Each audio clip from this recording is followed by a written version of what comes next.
முதல்வர் ஜோசப் விஜய் பிறந்தநாளை முன்னிட்டு சென்னை ஓட்டேரி எஸ்எஸ்புரம் பொதுமக்களுக்கு பிரியாணி வழங்கும் நிகழ்ச்சி மகளிர் அணி சுபத்ரா யுவராஜ் ஏற்பாட்டில் நடைபெற்றது. இந்நிகழ்ச்சியில் சிறப்பு அழைப்பாளராக திருவிக நகர் சட்டமன்ற உறுப்பினர் பல்லவி அவர்கள் கலந்து கொண்டு பொதுமக்களுக்கு அறுசுவை சிக்கன் பிரியாணி மற்றும் புடவை வேஷ்டி வழங்கினார். மேலும் தமிழக வெற்றிக் கழகத்தின் சார்பாக திருவிக நகர் சட்டமன்ற தொகுதிக்கு போட்டியிட்ட எனக்கு வாக்களித்து வெற்றி பெற செய்த வாக்காளர் பெருமக்களுக்கு மனமார்ந்த நன்றியை தெரிவித்துக் கொள்கிறேன் என கூறினார்.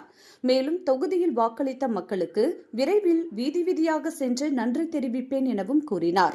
இந்நிகழ்ச்சியில் மாவட்ட பகுதி மற்றும் வட்டக்கழக நிர்வாகிகள், பல்வேறு அணி பொறுப்பாளர்கள், மகளிர் அணியினர் உள்ளிட்ட ஏராளமானோர் கலந்து கொண்டனர். அனைவருக்கும் மனமார்ந்த நன்றியை தெரிவித்துக் கொள்கிறோம். சுட சுடவும் சூடாகவும் தெரிந்து கொள்ள எங்களை சப்ஸ்கிரைப் பண்ணுங்க. அப்படியே பெல் சிம்பலை கிளிக் பண்ணிடுங்க.